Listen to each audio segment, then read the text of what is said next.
Hi there guys, welcome back to the channel. On today's video we are going to attempt to fit a new shower.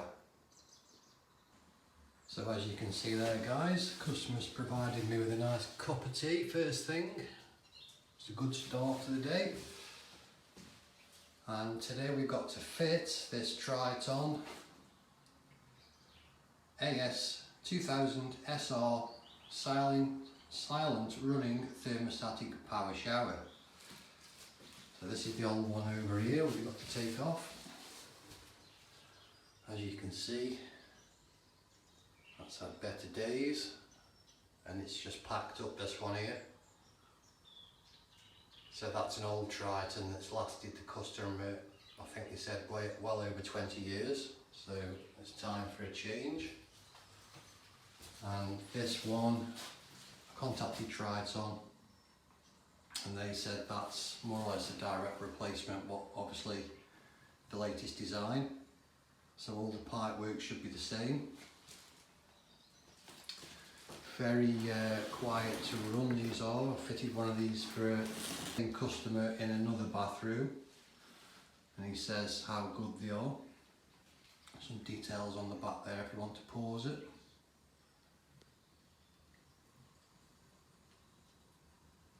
But these aren't like a conventional electric shower.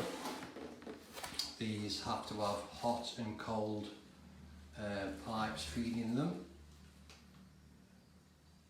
It's not like a conventional electric shower where you just have a cold feed. Then you've got a small pump within the box there that mixes the hot and cold together.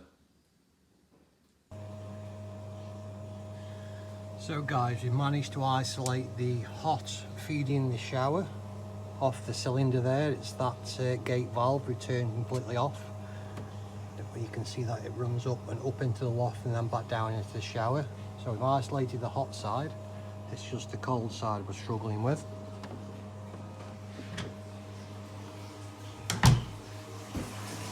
Go back into the bathroom, I'll show you. Currently we've got the shower running there, running the cold off from the tank in the loft. So shut the mains off downstairs, and now I've got to empty the cold storage tank that's in the loft. It's the only way to isolate the cold to the shower.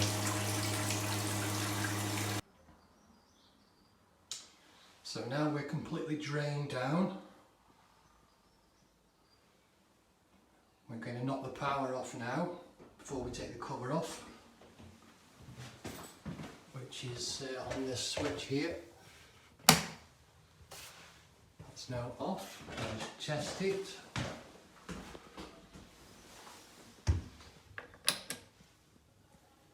That's off, but when we take the cover off, I will double check that. Better safe than sorry.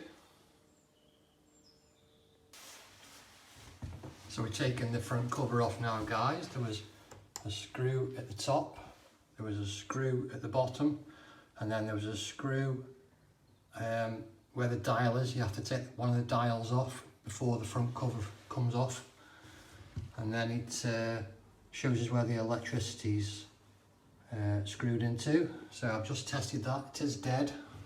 I've tested that with my Q-Tech KT1780. And that is dead. I've used my proving unit to test that this is still working.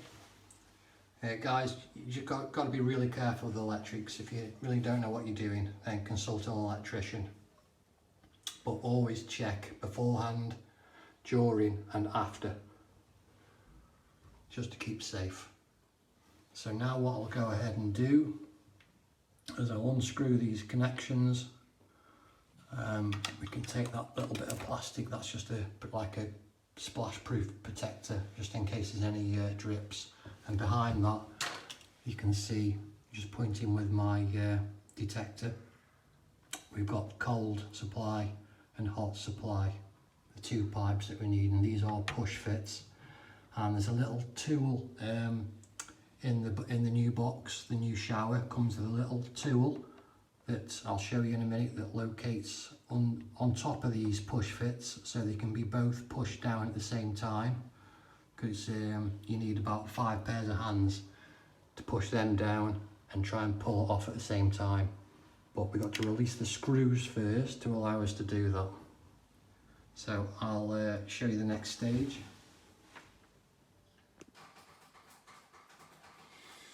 Just while the final drips of the water that's in the pipes are coming through, we'll just show you what's in the box. Shower head there.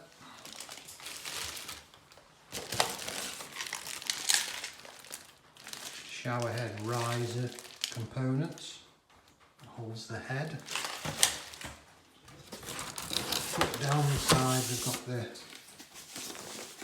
riser ball. I will ask the customer whether they want this putting in. On the last occasion he didn't require that. New hose, 2 washers there. And then we'll apply the box flat.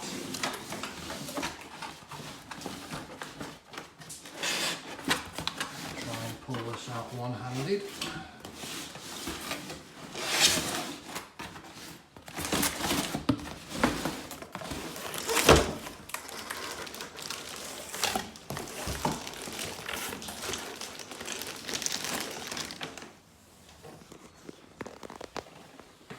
There's the main body of the shower. As you can see, this one's the same as the old one. You fit the dial on after and then put a screw through to secure that. Just open the bag up and show you what's inside.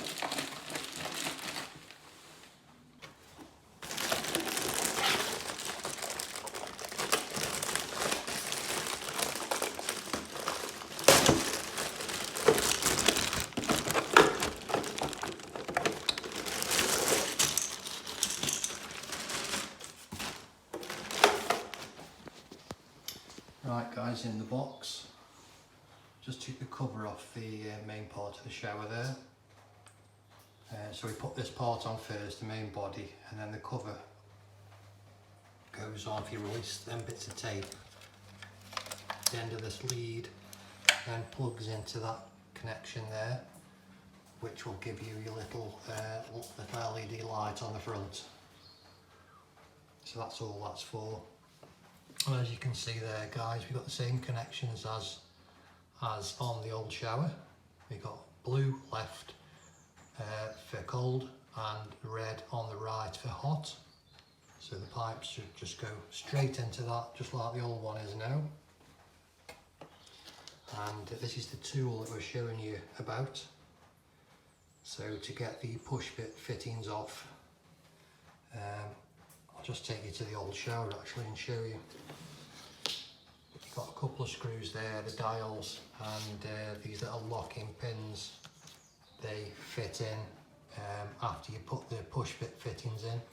They just stop the pipes pulling out. Not that they would anyway, there's nowhere for them to go. I'm just going to show you what this little tool does.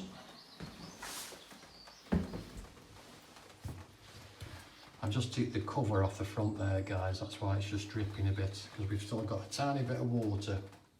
I don't know whether the mains is just letting by a tiny bit, but it's coming from the tank above that we can't shut off because the gate valve's faulty, which will have to be repaired another day. I haven't got any with me. So this little tool, it goes above the little grey part of the push fit, and it'll sit like that, if you can see that. And basically I'll push down as well as pulling the body of the shower down, and that should pull off the push fit fittings by pushing that down at the same time, because you've got to release the push fit fitting where they lock onto the pipes, if that makes sense. So obviously I'll need 2 hands for that, so that's what we'll go ahead and do now.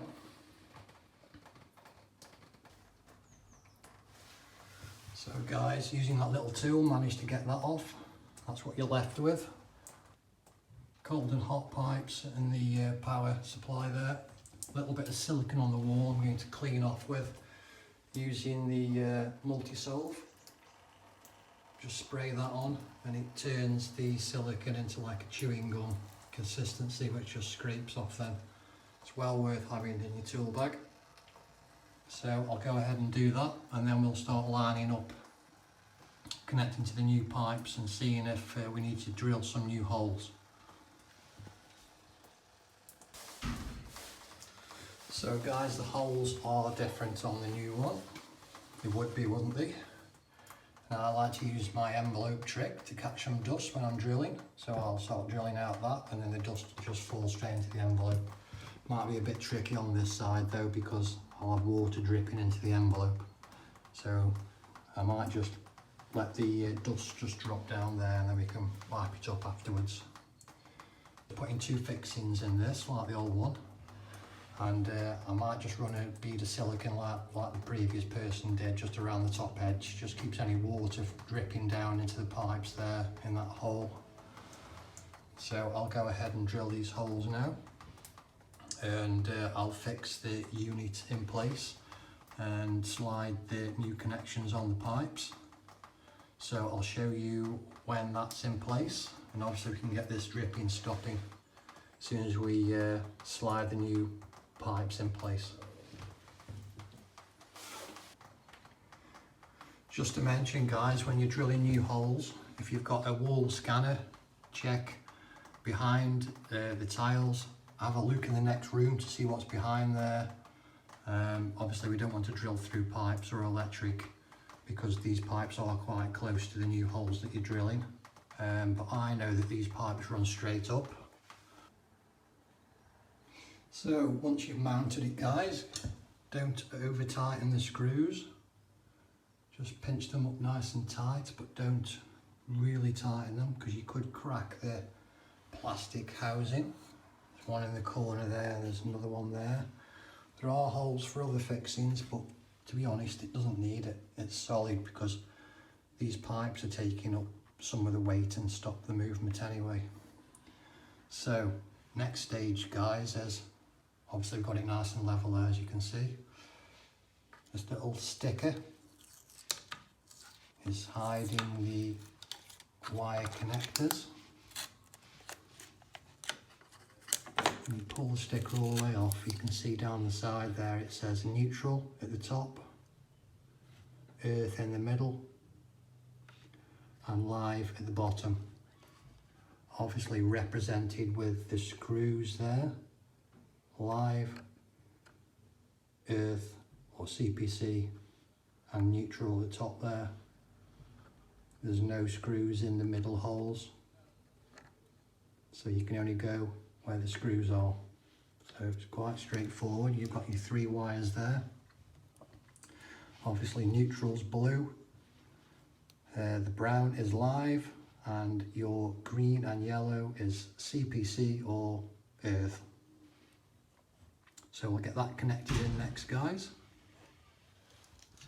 And just to mention, I haven't forgot, I'm going to put them clips in a second after I've wired this in, which will lock these pipes in place. Unit's now fitted to the wall. We've now connected the wires, neutral, CPC or earth, and live at the bottom. Diagram, hard to see here, but it says neutral, earth and live on the plastic there to guide you. Make sure the wires are nice and secure. Give a little bit of a tug test on each one once you've done them up. Once you're happy with that, just leave your wire a little bit of slack on like that. And now, like I said, grab the little clips that come with the kit. So they push in between the red part and the black part on the hot, and just push it until it snaps into place like so.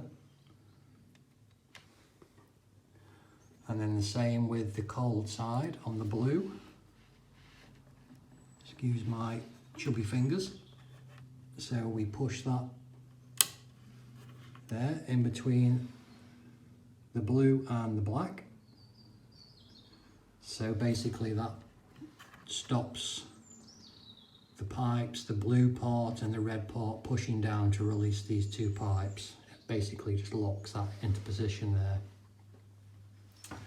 So before I carry on and commission it, guys, I'll show you how to do that in a minute. I'm going to turn the water back on for the customer because the mains is being off. I'm going to allow that tank in the loft to refill before we can test it.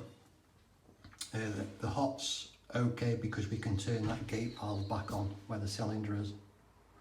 So the hot should come through almost instantly, but we're going to wait for some cold to come through because the commissioning part needs both hot and cold water.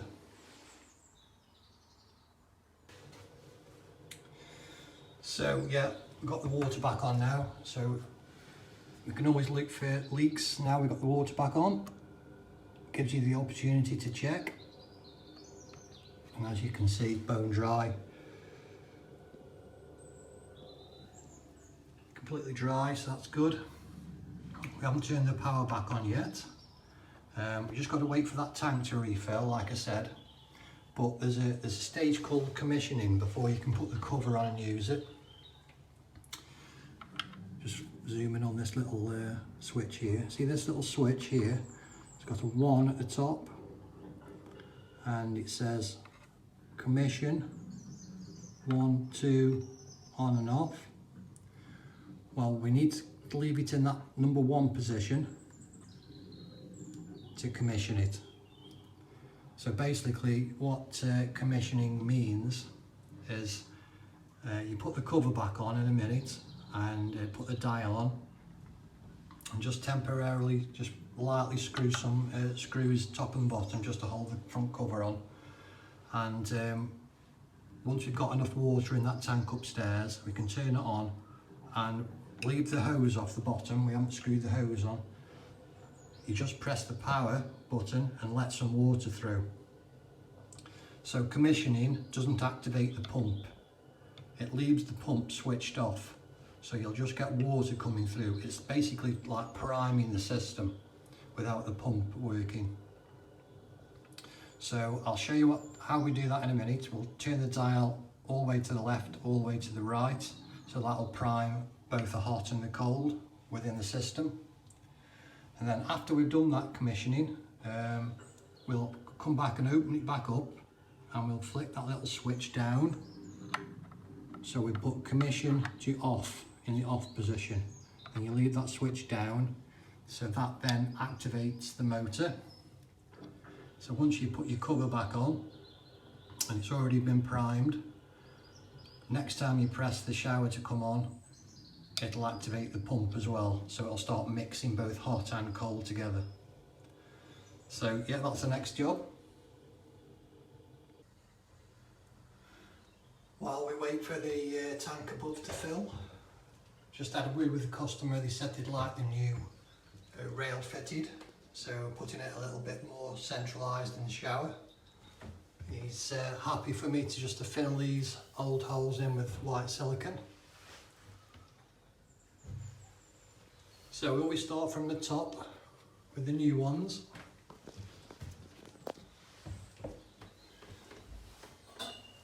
And once the first one's screwed into position, simply push the rail into place, like so. Put the new one on the bottom, and then that gives us the holes for the bracket at the bottom. We've just drilled and put raw plugs in ready. We've just got to put some screws in, secure that to the wall, and put the covers on top and bottom. But before we do screw it to the wall, I almost forgot to put the soap dish on the rail, plus the shower head adjustable holder somewhere in that position. Almost forgot that, guys. And it should look something like that, guys. We'll get these holes filled in next.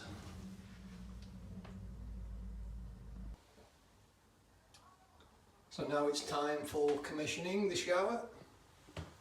the power back on. Tank upstairs is full now, stopped filling. We just filled the holes in there, got the riser rail on.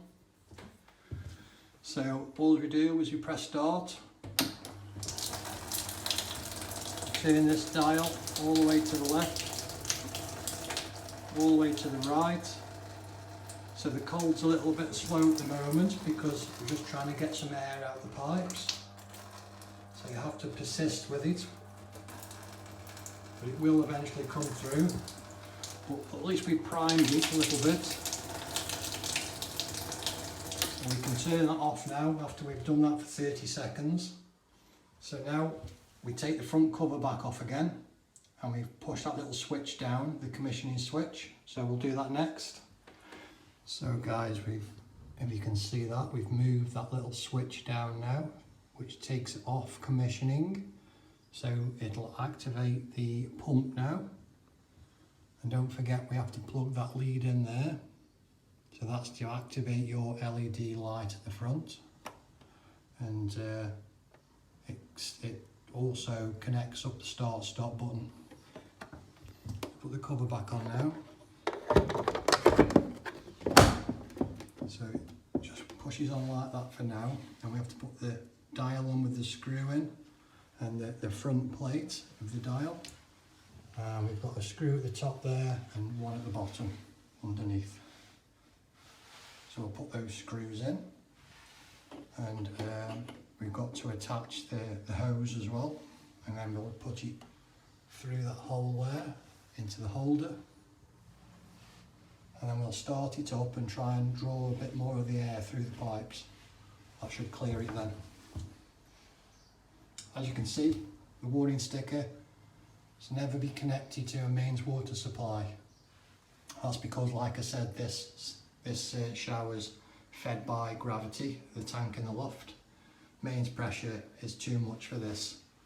The mains pressure showers only have the one cold inlet, as we discussed earlier on.